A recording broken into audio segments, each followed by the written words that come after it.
Hi, very good morning to all of you. The NSEJS exam has been already over. So I hope you have wrote the exam very well. And the for today's class, we will be having a discussion of the physics questions. So we totally have in the question paper, we have the questions from 17 to 32. So we totally have a question of 16 questions for physics. And so we'll be discussing each questions one by one and also the detailed solution. Okay, so starting off with the first question. Uh, the question paper code might vary actually. So I haven't actually numbered it from 17. Instead, I have numbered it from 1 to 16. Okay, so starting from the first question. The first question that I'm discussing is a student intending to catch a bus on the bus stand. Find the bus, find the bus starts and accelerate away from him or her with uniform acceleration equal to 2 meter per second square. When he is 16 meter from the bus, he runs fast enough with a uniform speed so as to just to catch the bus. The minimum speed with which the student must run. So if you look into this solution, first of all, we will be discussing or we will be pointing out the data that is given to us. So in this particular question, we know that the data that is given. So the bus is actually starting. Starting means initial velocity. We will be considering it as zero. Okay. So starting and accelerates away from the person with a uniform acceleration of a equal to 2 meter per second square. Okay. So this is the uniform acceleration that is provided. He was 16 meter. He is already at a distance of 16 meter. The bus is ahead 16 meter ahead from the student, and then he has to run with a uniform speed, like he has to run with a constant speed of u, so that he can actually catch the bus. So we are also given that distance or the bus is ahead by a distance of 16 meters. So this is a case of equations of motion we can actually use. So imagine that student is running with a velocity, like let us say a constant velocity of u is the constant velocity by which the student is going to run.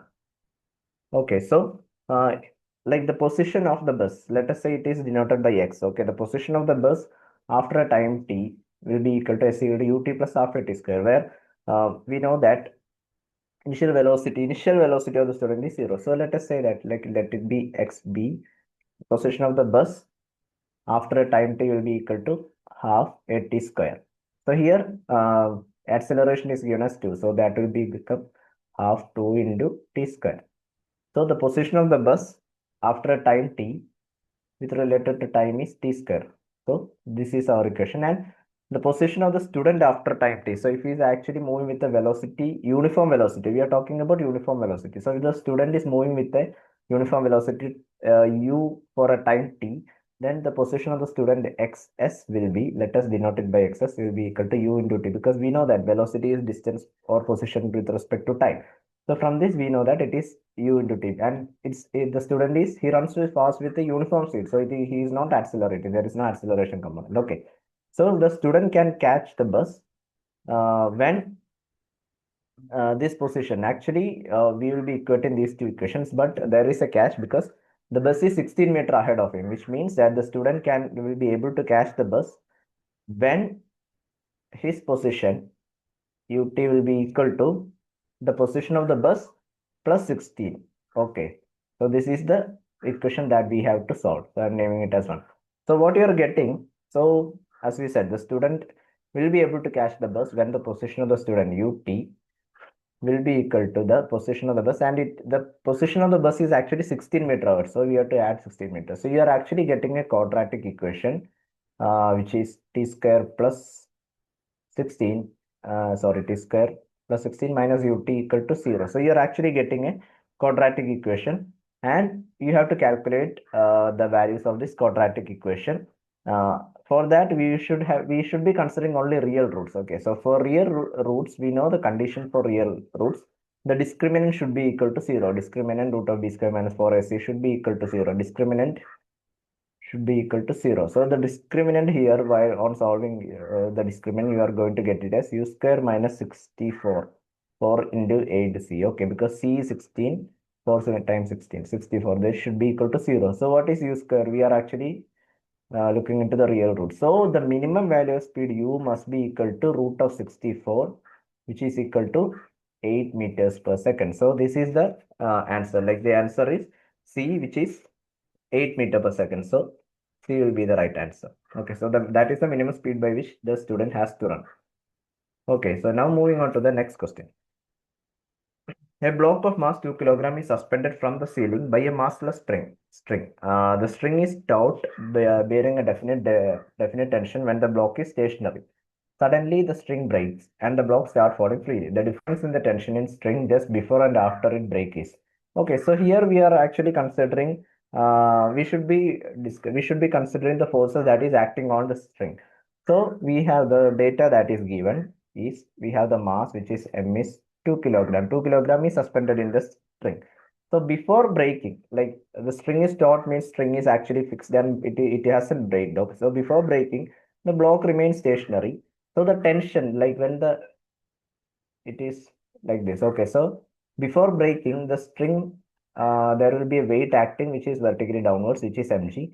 And in order to hold this weight, the string will be having tension. So the tension will be equal to the weight. So let us call this tension before breaking as T1. So T1 is nothing but equal to the weight of the block. Okay, mg. So uh, we have to consider 9.8. Okay, g is taken as 9 because from the option you can see. So 2 into 9.8. So the initial tension in the string will be 19.6 Newton. Okay, so this is the initial string. After breaking, they have said that suddenly break and block starts falling freely. So during free fall, we know that acceleration at which the mass is falling will be equal to the acceleration due to gravity. So hence there won't be any effect on the string. So there will be no tension. So the tension in the string after breaking T2 will be equal to 0 because it is under free fall and there will be no effect of weight.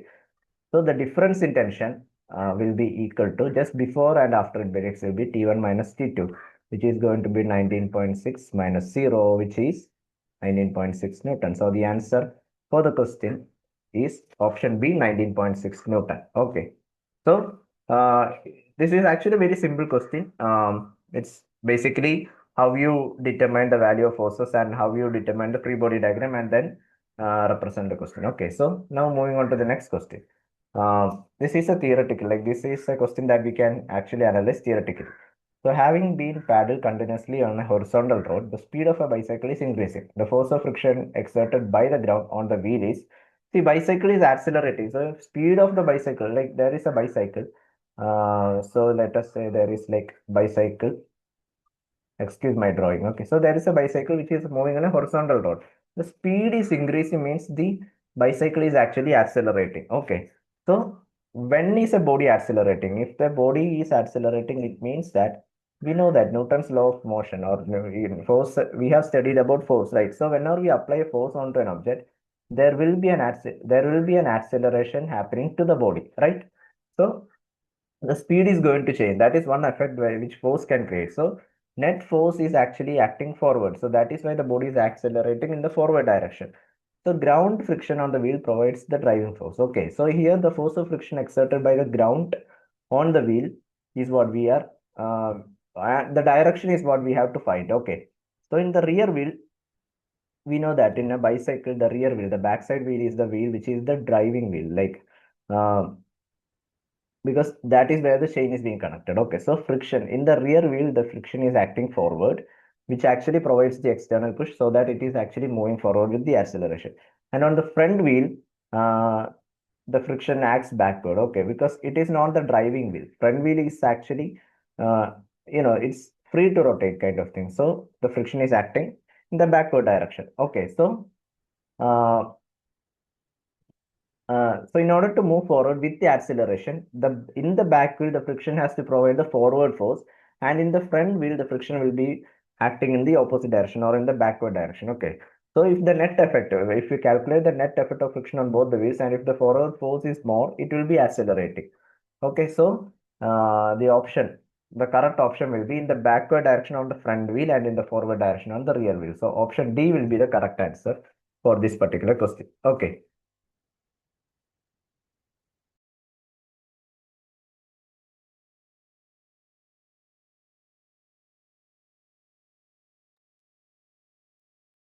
Okay, so option D is the correct answer for this particular question. Now moving on to the next question. a current I equal to 2 ampere. Okay, so 2 ampere is established through the long straight conductors, which are the arms of a hairpin-like structure placed in the plane of a paper as shown in the figure. So there is a figure actually.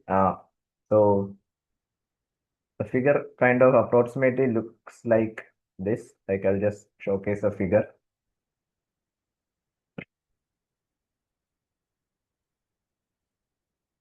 Okay, so this is the figure. Like we have a hairpin, we have a pin which is actually having a hairpin. Like hairpin, you know what a hairpin is, right? So this is the figure that we are having. So in this, 2 ampere of current is passing through the long straight conductors and the which are the arms of a hairpin-like structure placed in the plane of a paper. Knowing that a current carrying conductor produces a magnetic field represented by the line of force, analyze the situation described and the correct option. So we are actually having different different numbers or different points marked in the different points marked in the hairpin. So I'll be marking the points here. So the points in the question, like so this is the so moving on to like I will draw the exact figure. Okay, so there is there's a hairpin like structure, and here like we are having a battery and a switch is there, and then we are having one rheostat. Okay, resistance is there. Okay, so this is the structure. So this is positive and negative. We are applying a voltage, so that current is passing. Okay, so the current is passing in this direction. Let us say in the anti-clockwise direction when we are looking from the above. Okay, so there are similar different points. So this is point Q. This point is Z. This point is P. This point is M. We have 5 different points marked in this particular question. Okay, this point is N. Okay, so now out of the following option, we have to find out which option is the correct option or which option represents the correct direction of magnetic field. Okay, so we know that whenever we are applying a current onto a conductor, it obviously produces a magnetic field. Uh, Moving current actually creates a magnetic field. So the direction of magnetic field, we know how to find the direction of magnetic field in a straight conductor, right? So if in a straight conductor, if the magnetic field, if the current is in the upward direction, we will actually be using right hand thumb rule. So what does right hand thumb rule states? So the right hand thumb rule states that if we are pointing the thumb in the direction of current, the fingers, remaining fingers will actually, if this is the conductor, if I am pointing the thumb in the direction of current, the fingers curling will be the direction of magnetic field around the conductor. So for a straight conductor, we know that the shape of the magnetic field will be concentric circle. So using right hand thumb rule, um, if you analyze each point, we can actually see like we have to place the thumb in the direction of conductor. Okay, so the direction of current is from in this sense it is from left to right. Okay, sorry, right to left. So if you are placing the current, so we can know that the magnetic field will actually be going inside above and it will be coming out when I am placing the thumb here in this particular upper section. Okay, so at P, the field is into the page. Analyzing each, we can actually understand that at P, the field will be into the plane of the paper. It is going into the plane of the paper. And at Q, it will be out of the page. Okay. And at Z, if you look, it is tangent to the circular field lines. Okay, normal to the line PQ. So if I am connecting at Z, you can see that if I am connecting to a line between P and Q, this at Z, the magnetic field will be tangent to the circular field. Like it will be normal to the line. It means it will be perpendicular to the line PQ. Okay. So, and at M and N, since it is like these M and N points are diagonally opposite to each other. So the field from two arms, like it effect of two arms will be there, but the field from two arms will actually get cancelled off because M and N are diagonally opposite. So from the statement, if you look at, we have the like four different options. The magnetic field at point P is directed outwards, normal to the plane of the paper, which is not the correct answer, which is wrong. Then the magnetic field at point Q is directed inwards. So that is also wrong. Magnetic field at point P is directed outwards. Point P is directed inwards. Magnetic field at point Q is directed outwards. Magnetic field at point Z is directed normal to the line PQ in the plane of paper. So that is a correct. And now magnetic field is produced outside the hairpin, that is at the points P and N. Okay, so basically magnetic field will be produced, but the effect of magnetic field is being cancelled out. Okay. So the magnetic correct option or the most obvious option is option number C. The magnetic field at point Z is directed normal to the line PQ in the plane of the paper. Okay. So now moving on to our next question. Here we have to calculate, like it is given that a certain water pump rated 500 watt. So I'm writing the power immediately. So the power of the water pump is given as 500 watt. Lift water from ground level to a height of h 10 meters. Okay, so we know the pump is used to lift or increase the height of water. Okay, so at a rate of 240 kilogram per minute. Okay, so right, this is actually the mass flow rate.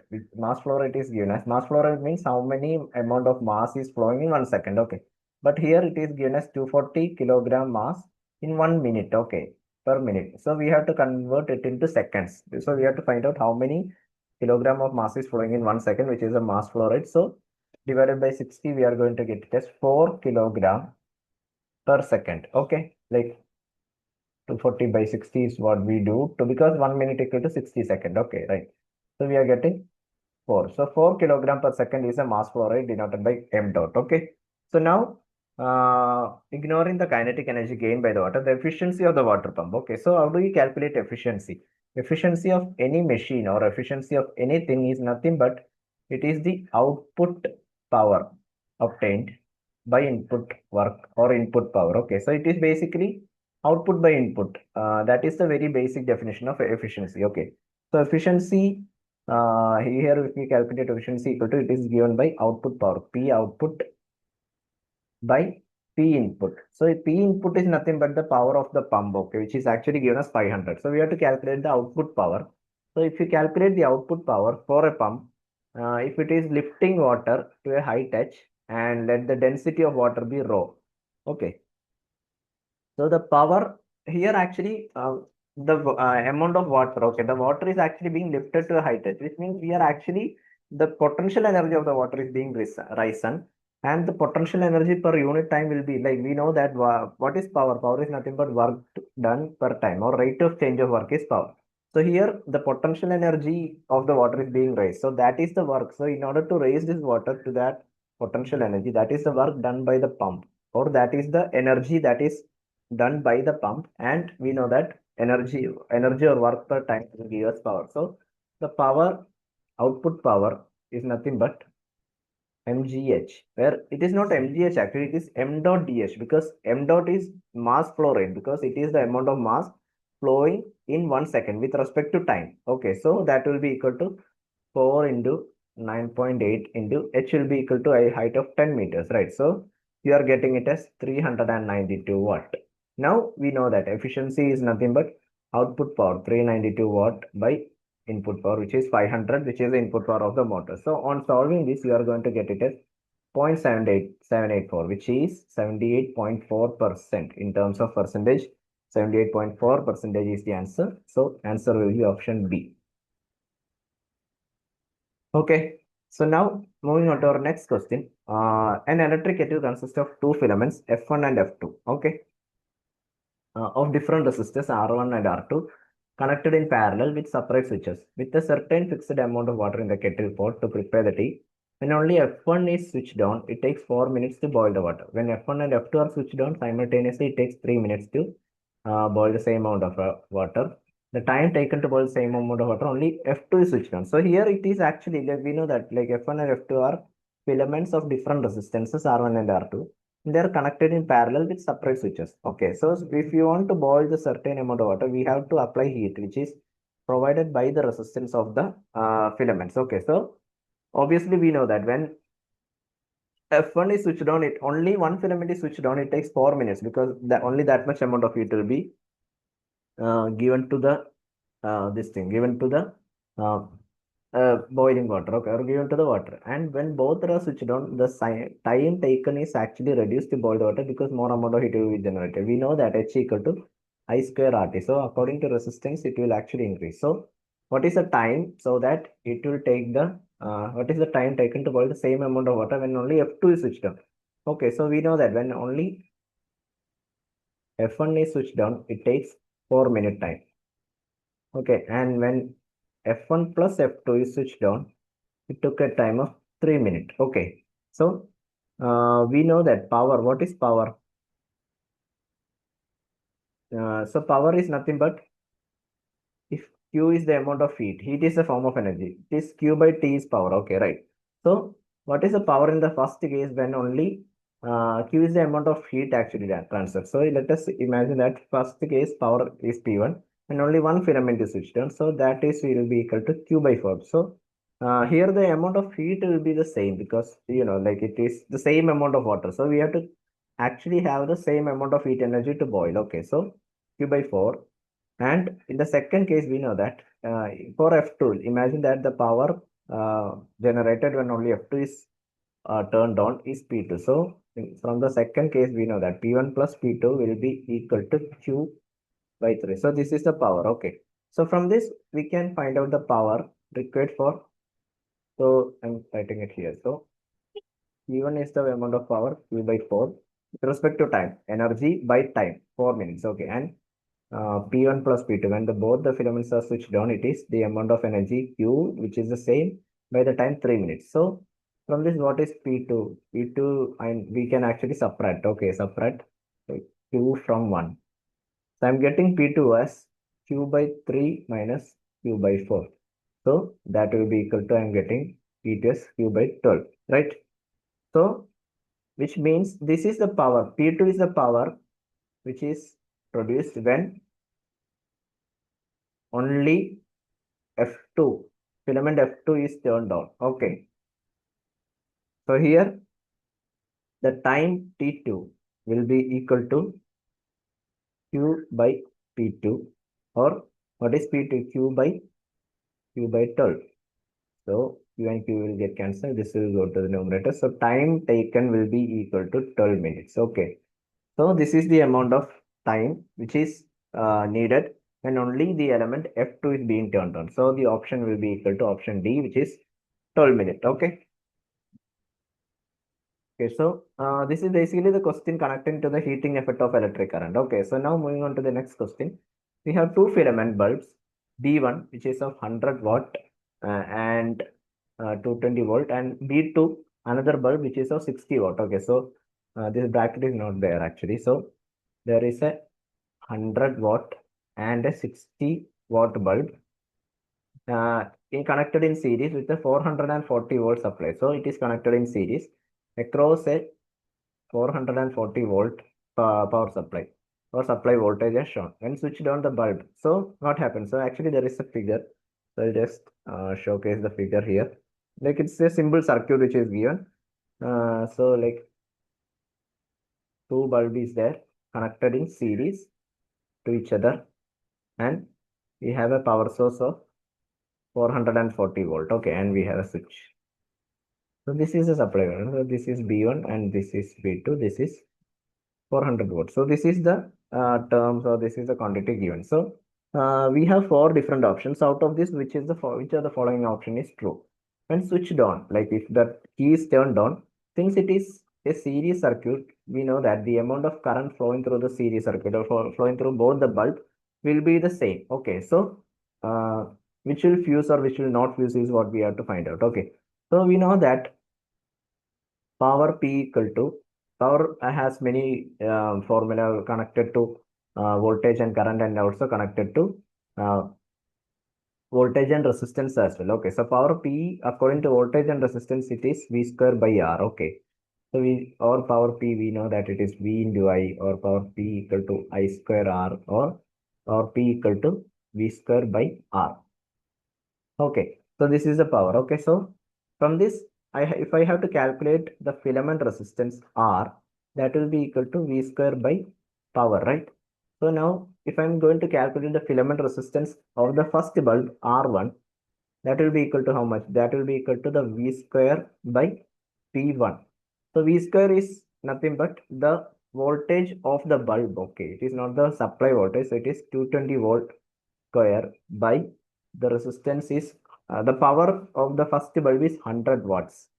So what I'm going to get is, on solving this, I'm going to get we know that 22 square is 484. So 484 ohm is what I'm getting. Okay. And now the filament resistance R2 will be nothing but V square by V2. So what is V square? It is the voltage of the bulb, not the supply voltage. 220 square by P2 is the power of the second bulb, which is 60.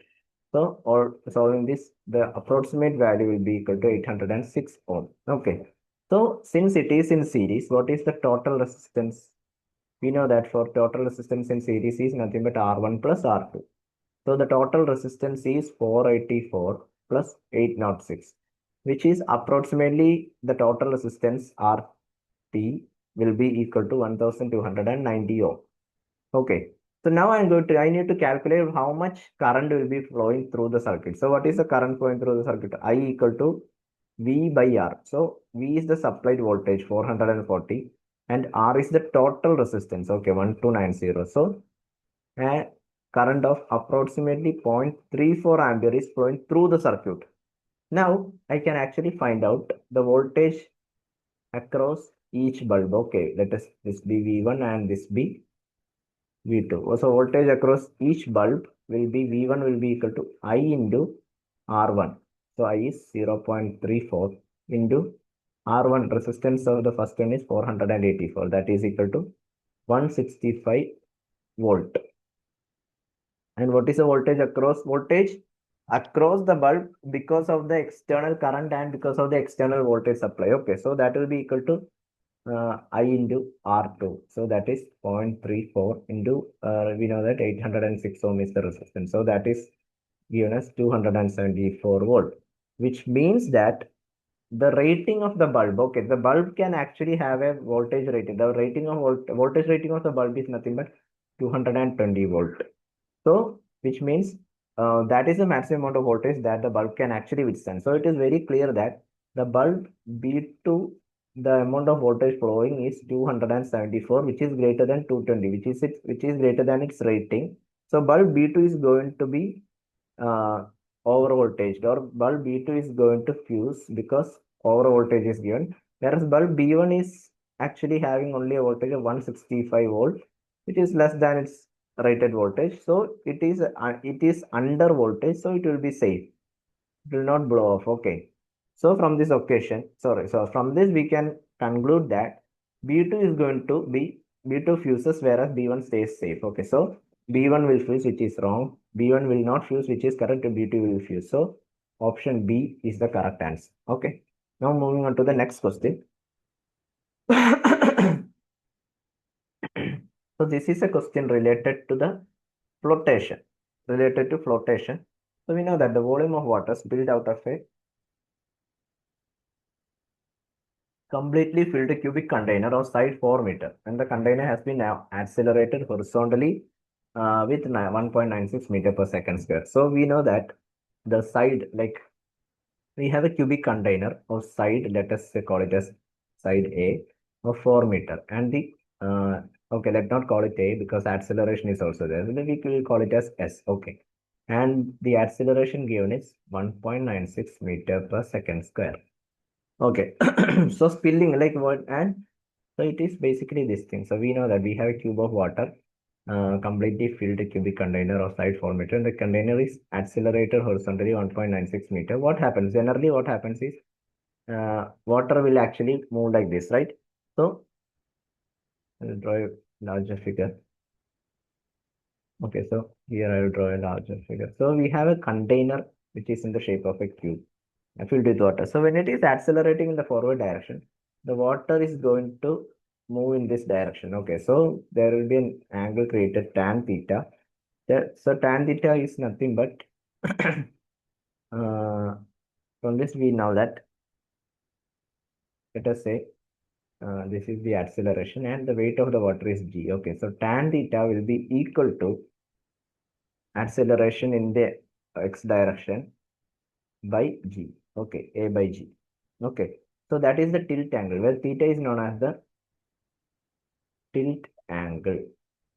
Okay, so from this, we are actually asked to calculate uh, the volume of the water spilled out of a completely filled cubic container outside. Okay, so volume is what you have to calculate. So volume, how do we calculate volume of the spilled water? Okay, so here on calculating tan theta, we know that the acceleration is 1.96 and g is 9.8. So this will be equal to 0.2. When you calculate this will be equal to 0.2. 0.2 is what you are getting for tan theta. So this height difference, let us say this is okay. So this is L and this is H. So tan theta, we also know that tan theta will be equal to opposite by adjacent. So H by L. So therefore, the height difference in the one side will be equal to L into tan theta. So L is the side of the cube. Okay. So we know that height difference H, I am going to calculate H equal to L into tan theta. So what is L? L is the side of the cube, which is given as 4 meters, right? Right, 4 meters. So 4 into 0.2, which is 0.8 meters is the height difference. So now spill the volume of water. How much volume of water is going to spill? Okay, so that is having a spilled volume is we actually get a shape which is known as a paraboloid. So that volume is equal to half into uh, half b into h. Okay, so half a square into h, or half s square, like the side square into h, which is now on calculating this, I'm going to get it as half g square z power. So half into s is 4, 4 into 4 into 0.8. Okay, so it will be 2, 2, 4, so 8. And 6.8 into 8 is 64. 6.4 meter cube of volume or is the spilled volume. This much amount of volume will be spilled outside. Okay, so the option will be equal to C. Okay, so now moving on to move on to the next question. Two athletes A and B run on a ground on an oval track of length L. Let us say it is having a total length L at 8 meter per second. Okay, so A is running at a speed of 8 meter per second. B is running at a speed of 6 meters per second. Okay, in the same direction, starting from the same initial point. How many laps will the athlete A complete on the track before overtaking athlete B for the first time? Okay. Okay, so like A is actually moving forward and sorry, moving at a higher speed, and B is moving at a lower speed. And how many lap, like the number of round the A will complete on the track before overtaking athlete B for the first time? Okay, so both are starting from the same point and they are actually running around an oval lap or oval track. Okay, so what is the relative speed between the two? So the relative speed is nothing but a minus b, right? So a minus, because they are in the same direction. So 8 minus 6, which is 2 meter per second, is the relative speed.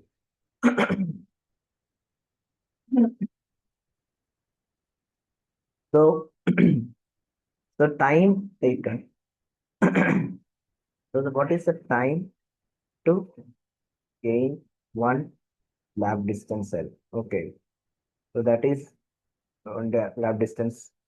That time will be given by the total distance by the relative speed, which is time t equal to L by 2. Okay. So now we have to find out the distance run by A in this particular time. Okay. So distance run by A in time t. In time t will be equal to distance. We know that distance is nothing but speed into time, right? Speed of A is 8 meter per second into the time which is given by L by 2. So this will be equal to 4 times L. Okay, so which means that A actually completes 4 laps before overtaking B. So 4 times L means he has to do, like A has to actually complete 4 rounds of the total length, which is L, which means A will complete 4 laps or 4 rounds before overtaking. T. So we got it by calculating the time to gain 1 lap distance, which means time to cover or time to just the time taken to overtake B is given by time taken to cover the 1 lap distance, which is the total length of the track for 1 round by the relative velocity V by 2. Okay. Now moving on to the next question. So this is also a question related to flotation. So we have wooden cylinder of density 0.80 kilogram, 0.8 kilogram per meter cube, a plastic ball of density 0.9 kilogram per meter cube, and a rubber cube of density 0.95 kilogram per meter cube, all of equal mass M, float partly immersed in a trough containing water. Okay, so here also there is a figure. So it's nothing. The figure I will just show you. Okay, so we have a, let us say, tank containing water, and we have a piece of wood, cylindrical piece of wood, and then we have a plastic bowl, spherical plastic bowl, and a rubber cube. Okay, and a rubber cube. All these are floating partly immersed in a trough containing water. So, out of the following options, which is the correct one? The buoyant force is largest on the wooden cylinder. So, what is buoyant force? Buoyant force depends on density of the volume, density of the liquid into G into volume immersed. Okay, the buoyant force is largest on the plastic bowl. Okay, and buoyant force is largest on the rubber cube. The buoyant force is equal on all three. Okay, so we have wood is having a density of 0.8 kilogram, plastic ball 0.9, and a rubber cube of density 0.95. So lower the density, larger submerged volume, which means so if that like all the objects will be partially immersed. Okay, so uh,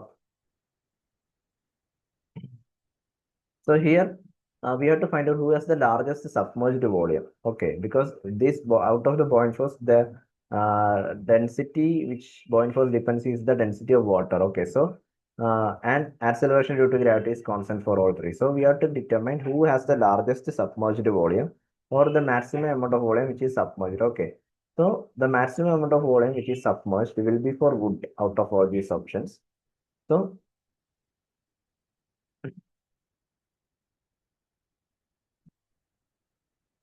since like all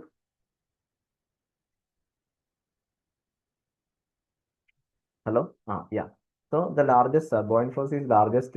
Buoyant force will be largest on the wooden cylinder because it will have the highest volume submerged. Okay, and hence highest buoyant force. Okay. Sorry, the buoyant force actually, if I am having something and like if you are immersing something into it, so higher the density, what happens is it will actually immerse more um, because buoyant force is directly like we also know this from Archimedes principle. What does it states? Like the buoyant force is equal to the weight of the fluid displaced, right? The buoyant force is also equal to the weight of the fluid displaced. So if something is having a lower density, it will actually float with very less portion of water um, below it. Okay, where if something is having very low density, yeah, something is having low density, it will be having the highest submerged volume. So here in this case, the lowest density is for wooden solid cylinder. So the buoyant force will be largest on the wooden cylinder. Okay, so option A will be the correct answer. Okay, so now moving on to the next question. A stone is thrown vertically down into a well. The splash is heard after a time t1.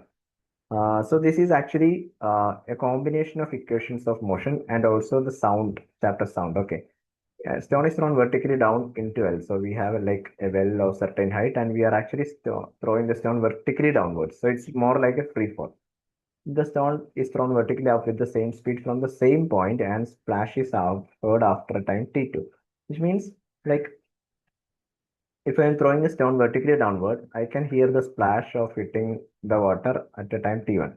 So if I am standing at the same position and throwing the stone vertically upwards, so after reaching a certain height, it definitely will go back down.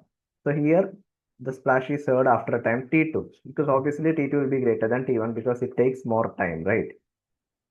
So the common initial speed of the stone in both the cases is given by So what is the common initial speed of the stone? Okay, so that is what we have to find out. Okay.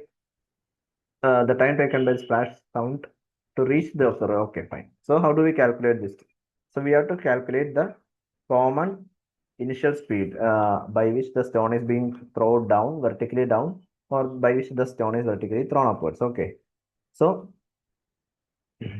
uh, so if you are looking the time for the downward case, like it is T1.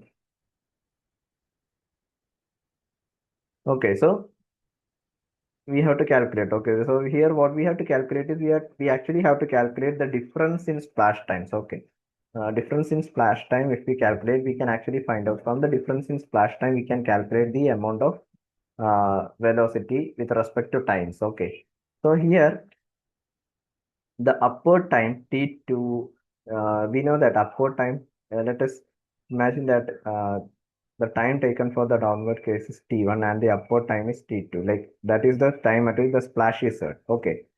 So,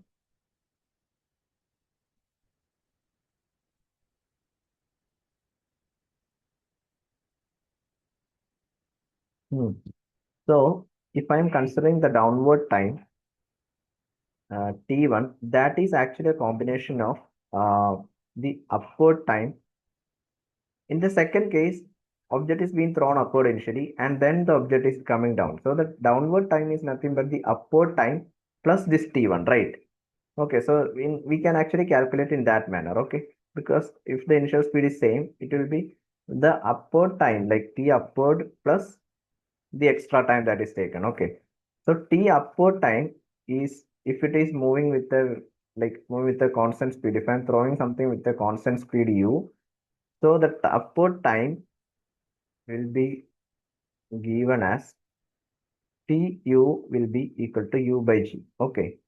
The upward time, let us say it is Tu will be given as U upon G, okay, because it is moving with the velocity U, and since it is against gravity, acceleration due to gravity, the time will be taken as U by G, okay. And now the downward time, let us say if H is the height at which the water is there from the top portion of the well, okay. So the downward time will be equal to, so the downward time from equations of motion will be equal to root of 2h by g plus u by g the whole square. Okay, so this is the downward time taken. And so from this we have to calculate. Okay, so we can actually calculate uh, t1 is nothing but the downward time and the upward time. So if you are actually calculating the difference in time or the difference in splash time, that is the extra upward time. So difference in splash time is uh, T2 minus T1. So this is the extra upward time which is given by U by G. Okay, so from this, the extra upward time Tu is U by G, and that is equal to the difference in splash time. Okay, difference in the splash time. So this is a very basic concept. So that is will be equal to T2 minus T1. So if you are able to find out the upward time in the sense, one condition is that it is directly falling vertically downward, taking a time t1.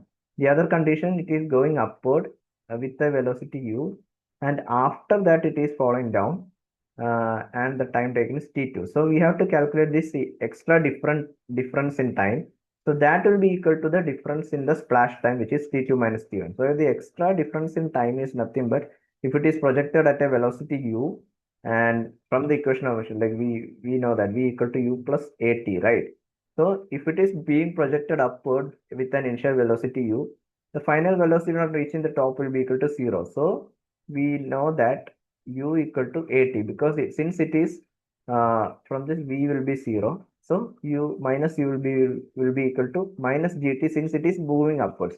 So this is why we are getting the upward time t as u by g. So this u by g, the extra upward time, is the difference in the splash time, which is t2 minus t1. So from this, we will be calculating the initial velocity, upward velocity, which is equal to g into t2 minus t1. Okay, so this is a basic concept of sound and equations of motion. Okay, so the only difference, so what we have to focus here on the question is that one is being thrown upward. So how much time the body will travel in the upward direction is the extra time. Okay. Other than that, after reaching this maximum height, it is going to travel. It takes a time t2.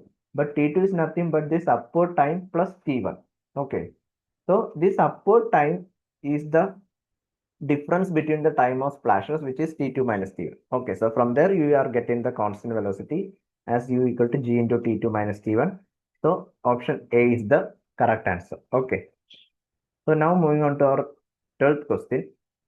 So this is a condition, this is a case for a mirror. Okay, a lens actually. So a beam of light is incident parallel to principal axis of a convex lens. We have a convex lens of focal length f equal to 20 centimeter. Plane mirror PQ inclined at 60° with the principal axis is placed at a distance D behind the lens so as to form a real image. Okay. Eye of the distant object at distance D dash from the optical center as shown in the figure. So in the figure is, I will draw the figure actually. So I have a convex lens of O and a mirror is placed at an angle. Let this be the mirror AQ. Okay, so mirror is placed at an angle of 60°.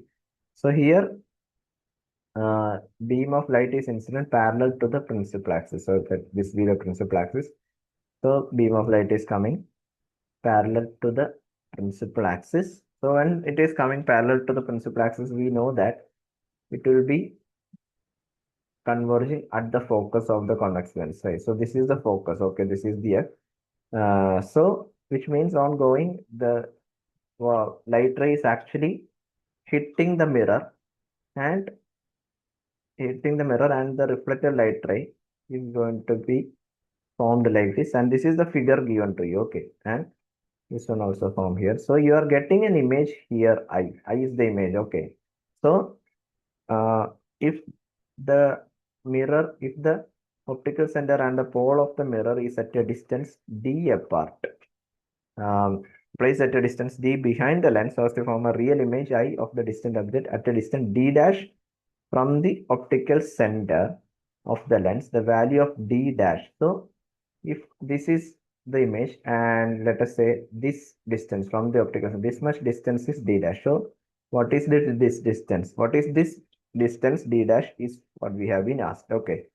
So this is a mirror problem, but this is also a geometry related problem. Okay. So convex lens and plane mirror is at an angle of 60°. So we know that the convex lens have a focal length of f equal to 20 centimeter, and we know parallel light rays are converging at f. So in between there is the plane mirror, which is actually redirecting the converging light rays in the upward direction, right? So the image distance d from the lens. Okay, so here also we are going to get the real image because of the convex lens d, and of this real image we are actually getting an we are getting a virtual image, and of this we are getting a real image at f. Okay, so so using geometry we have to calculate the distance between the uh, mirror and the lens. Okay, so uh, we have to, first of all, we have to use lens formula in order to calculate. We know the object distance is not given, but based on the lens formula, we know what lens formula is, like 1 by v minus 1 by u equal to 1 by f. Okay, so from this we have to calculate, we can actually calculate the object distance, and the object distance d will be equal to so if you look at the geometry of this mirror, uh, like this is the mirror, and this is at an angle of 60°. The plane mirror peak is inclined at a 60° with the principal axis. So this angle is 60°. Okay, so which means that if the light ray is parallel and it was parallel and is going to convert. So here this is the incident light ray. So this is going to make an angle of 60° as well. Okay, this is the normal. So this will also make an angle of 60°. So using this, we can actually calculate the distance of the image I dash as d equal to 10 centimeters. Okay. So the correct option will be 10 centimeter. Option B is the value of the image that is being formed. Okay. So moving on to the next question. Now we have two cylindrical vessels are there, V1 and V2, which are placed on the same horizontal level. Each vessel contains the same liquid of density rho. Like one horizontal level is there. We have two cylindrical vessels, V1 and V2, placed on the same horizontal. Each vessel contains the same liquid of density rho. Like the liquid is the same, and initially the vessels are not connected using a valve, not connected. Height of the liquid in vessel V1 is H1. So one is having an height H1, and that in vessel V2 is H2. Let us say this is H2. The diameter of vessel V1 and V2 are 2D and D respectively. Okay, so one is a larger diameter. So this is actually a larger diameter vessel, which is 2 times D. This is a smaller diameter vessel, which is D. When vessels are interconnected, valve opened at the bottom. So here also we have a figure. So it is more like a hydraulic pump. Okay. So the figure is this one. Like we have a larger cylinder and connected by a valve, and this is a smaller cylinder. So here the water level is, this is the water level, and here the initial water level before being connected. Okay, before opening the valve was, this is the valve. Before opening the valve was H2 and H1. Okay. Now, when vessels are interconnected and the valve is open at the bottom, the height h of the liquid in each vessel. So, what happens is generally we know that water is going to flow from the higher level to the lower level. Okay, so it will flow. The flow will continue till the water level on both the surfaces reaches the same height. So, after opening, let us assume that the water level is h for both the conditions. So, here, what is the height h of the liquid in each vessel, neglecting the volume of the liquid in the connecting tube? Okay, because connecting tube is considered to be very small here. So we are actually neglecting the volume of the connecting tube here. So we have to find out the final height h. We have to find out the final height h of the liquid in the two vessels. Okay. So how do we solve that? Okay, so we are having two different two different bodies having height h1 and height h2. So here we have to find out the top, like final height h. So we will write all the data which is given. Height of the water level is h1 and the diameter is 2d, and height of the water level in the second tube is h2 and the diameter is d. Okay, so we know that what is the ratio, what is area? Area is nothing but area of circular area pi by 4 d square. Okay, so we know that area is proportional to d square. So when taking the ratios of area a1 is to a2, what will it be? It will be equal to d1 square is to d2 square. So what is d1? It is 2 times d, the whole square, is to d square, right? So I'm getting the ratios of area as a1 is to a2 as 2, sorry, 4d square is to d square, which is d square and d square will get cancelled. So 4 is to 1 is the ratios of areas. Okay. Now the final height at which water is there is h. Okay. The final height is h. What is the total volume?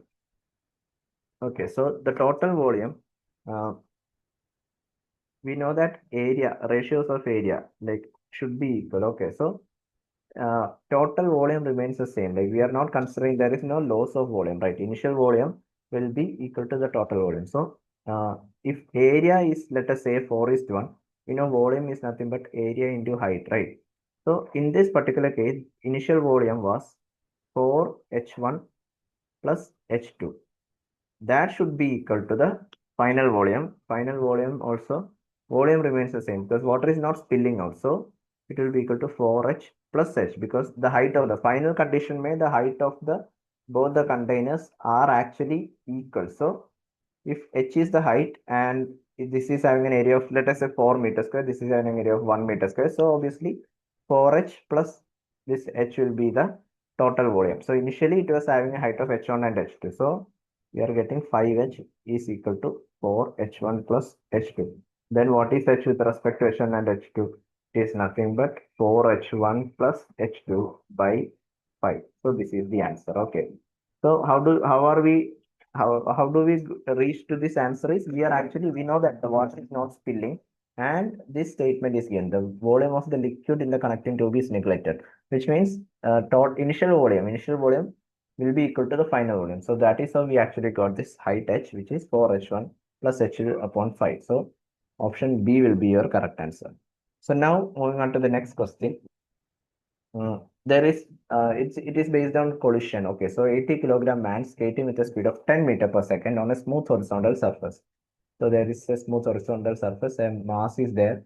Man which is having a mass of 80 kilogram, and it is traveling with a speed of 10 meter per second, collides with a 20 kilogram skater. Let us say there is another 20 kilogram skater, and the 20 kilogram skater was at rest. Okay, so there was no velocity. As a result, the two cling to each other. Like to cling to each other means to stick to each other. What percentage of initial kinetic energy of skaters is lost during collision? So we know that we have to find out the loss of percentage in loss of kinetic energy is what we have to calculate. Okay. Then friction is not considered here. Okay. So how do we calculate? We have to find out the initial kinetic energy of the system and the final kinetic energy of the system. Then we have to find out how much percentage is the final kinetic energy compared to the initial kinetic energy. So we know that what is initial momentum here? Initial momentum is mass times m1 v1. So that is 80 kilogram into 10, which is initial momentum is nothing but 800 kilogram meter per second. Okay. And initial momentum for the initial momentum for the second skater is nothing but zero because it was at rest. Okay. So we know that what is the final velocity? Like after that, this is said that they two cling to each other, means they two stick to each other. Okay. So uh, on sticking to each other, like we know that total momentum should be conserved here. So initial momentum before collision should be equal to should be equal to the momentum after collision. So after collision, we know that the mass is nothing but so let us say I'm taking this as in P2, which is the momentum after collision. That will be equal to m1 plus m2 into final velocity v. So what is final velocity? It is nothing but P2 by m1 plus m2. So what is P2? It is nothing but the initial momentum because momentum should be conserved in the collision. So that will be equal to 800 by the total mass will be 80 plus 20, which is 100. So 800 by 100, you are getting 8 meters per second. Okay, so 8 meter per second is the final velocity when they stick together. Okay, so this is the final velocity. Okay, and so now I'm going to calculate the initial kinetic energy of the system. So let us say initial kinetic energy is half mv square. So since second skater is not moving, it doesn't have any kinetic energy. So it is because of the first skater that the system has a kinetic energy. So that is half into mass of the first skater into velocity of the first skater. It is 10 square. So this will be equal to 40. This is 100. So 4000 joule is the initial kinetic energy. Now calculating the final kinetic energy. Final kinetic energy is because of the combined velocity of these two, or the final velocity of the two masses, two skaters. Here the mass will be the combined mass, half m1 plus m2 into the final velocity square v square. Okay, so that will be half into 100 into final velocity is 8 meters per second. Okay, 8 square 64. So this will be 50 into 64. You are going to get it as 3200 joules. Okay, so now we are going to find out the percentage loss in the kinetic energy. So how do we calculate that? It is nothing but uh, difference in kinetic energy, delta kinetic energy by initial kinetic energy. Initial kinetic energy into 100.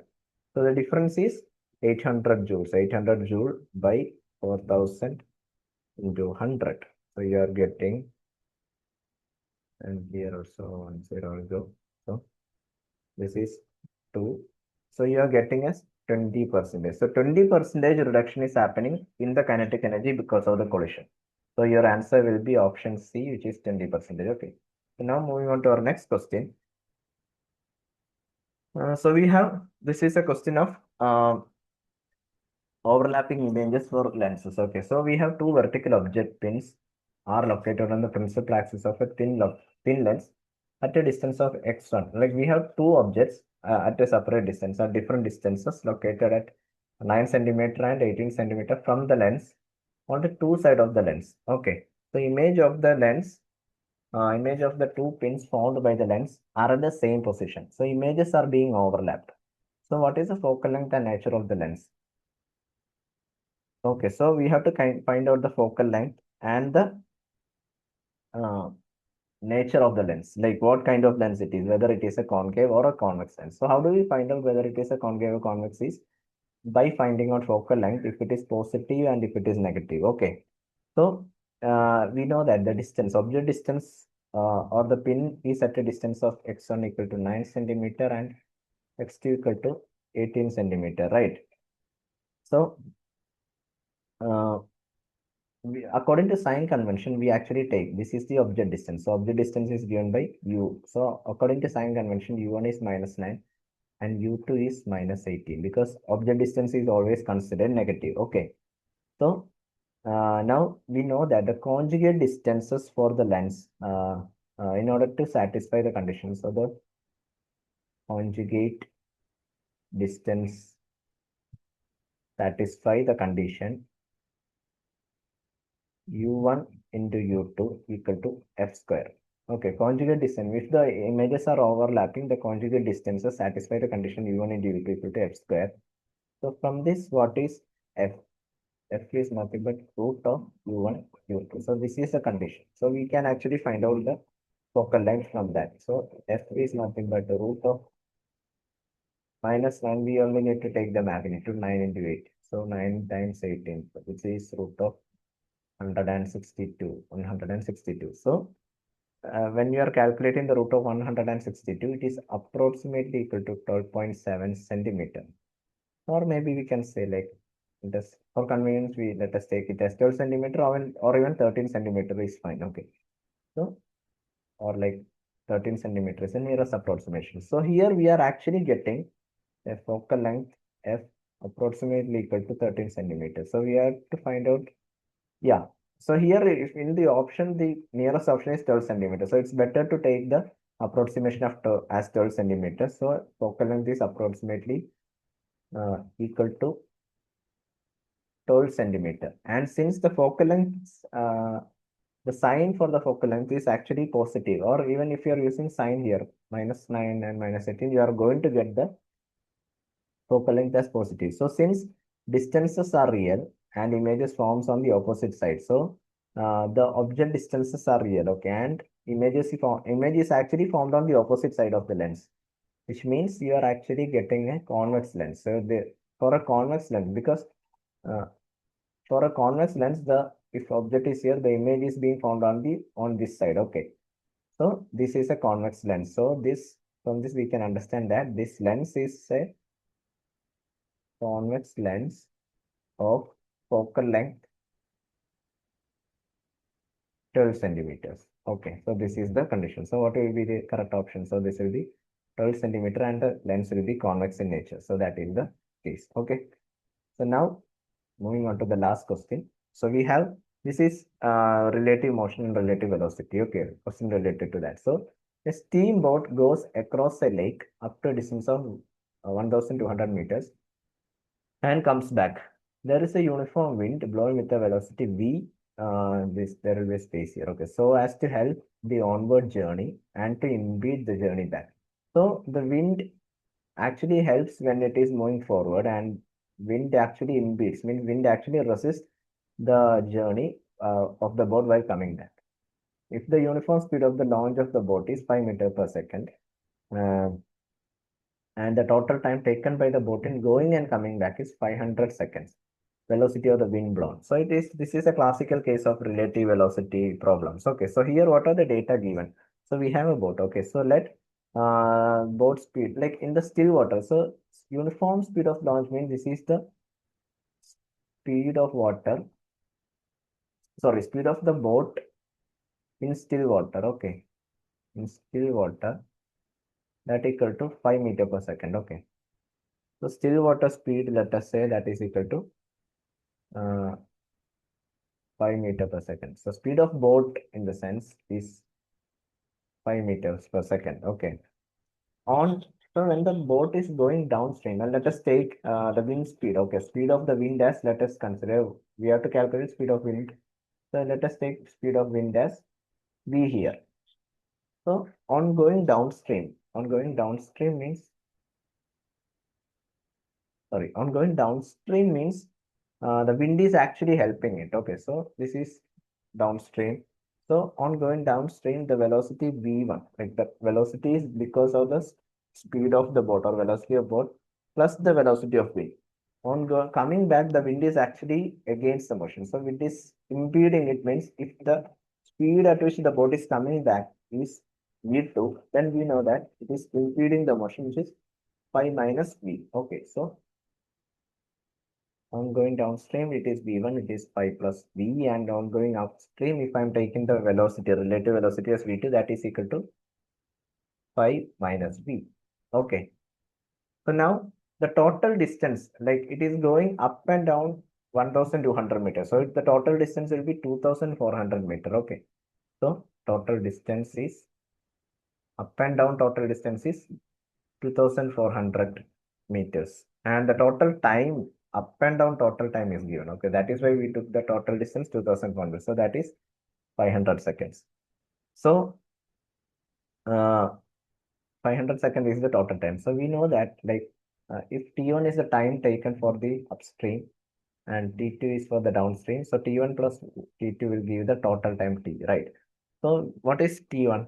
Speed, time is nothing but distance upon speed, right?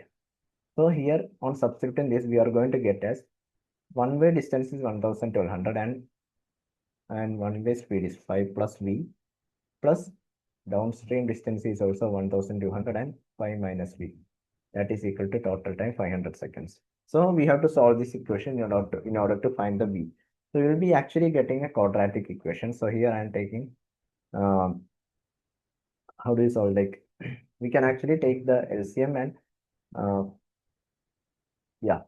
So on solving this as LCM, we are actually going to get it as 25 minus v square will be equal to 24, or v square will be equal to 1.